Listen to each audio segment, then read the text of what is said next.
Hey guys, welcome back to my YouTube channel Medico Diary. तो आज हम लोग बात करने वाले हैं उस टॉपिक के बारे में जिसके लिए इंस्टाग्राम पे मेरे सबसे ज़्यादा कमेंट्स और डीएम्स जो है वो आ रहे थे। ठीक है, उससे पहले अगर आपने जो काउंसलिंग का प्रोसेस है for post basic BSc nursing MSc nursing, तो आप लोग इसके पहले मैंने वीडियो अपलोड किया है, तो वो जाके आप मेरे चैनल पे चेकआउट कर सकते हैं। डिटेल्ड वीडियो है जिसमें स्टेप बाय स्टेप मैंने सारा प्रोसेस जो है वो एक्सप्लेन किया है। साथ ही वीडियो को लाइक कर दीजिए स्टार्टिंग में ही, क्योंकि ये वीडियो आप लोगों के लिए बहुत ज़्यादा हेल्पफुल होने वाला है। एंड कमेंट करके बता दीजिएगा अगर आपको कोई प्रॉब्लम आ रही है। तो शुरू करते हैं हम लोग आज का वीडियो।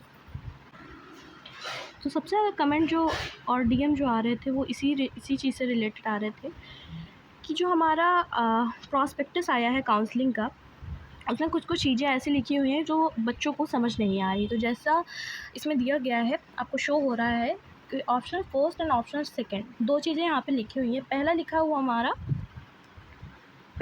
हमारा यहाँ पे accept allotted seat and freeze. ठीक, सेकंड है हमारा डिक्लाइन अलॉटेड सीट डिक्लाइन। ठीक, दो चीज़ें हो गई। अब यहाँ पे एक इम्पॉर्टेंट नोट करके भी शो हो रहा है, तो अब पहले हम इसे पढ़ लेते हैं।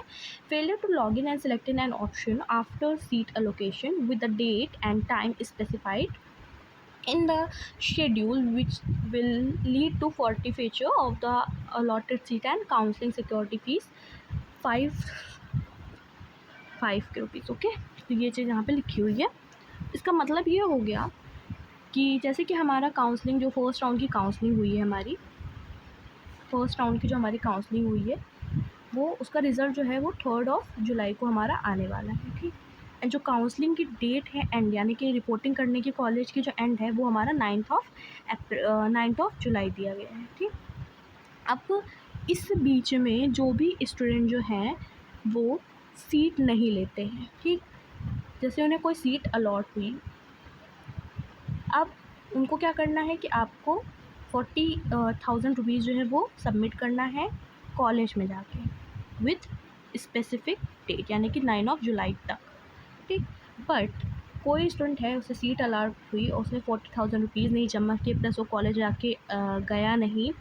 ठीक है, तो इस कंडीशन में क्या होगा कि जो उसने 5,000 रुपये एज अ सिक्योरिटी मनी जो है काउंसलिंग में जमा की थी 5 के रुपीज़, वो उसकी फोर्टिफाइड हो जाएगी, यानी कि सबमिट हो जाएगी। उसको कोई रिटर्न नहीं होगा। ठीक, कोई रिटर्न नहीं होगा, और कभी कभी होता है कि उस पर कार्रवाई भी हो जाती है। ठीक, तो ये चीज़ यहाँ पे समझ में आ गई। बाकी की चीज़ें मैं और भी समझा देती हूँ।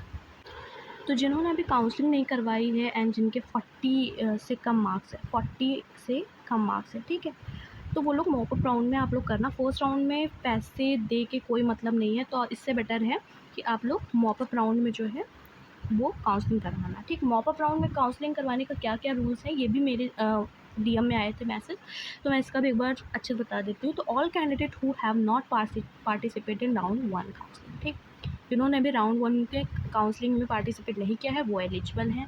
साथ ही वो स्टूडेंट जिन्होंने राउंड 1 में काउंसलिंग करवाई है बट उन्हें कोई सीट अलॉट नहीं हुई। ठीक, नेक्स्ट दिया है all candidate who have completed the admission process in round 1 can also participate the mop up round, but they have to resign from their allotted seat within the specific date and time before registration. ठीक, after resignation he she will not have any claim on the previously allotted seat. The allotted seat and security fees INR 5K rupees will be fortified. ठीक, इसीलिए मैंने बोला कि जिनके 40 से कम marks है या 60 मान लो। ठीक, अगर वो जनरल EWS कैटेगरी का है तो आप लोग 60 मान लो।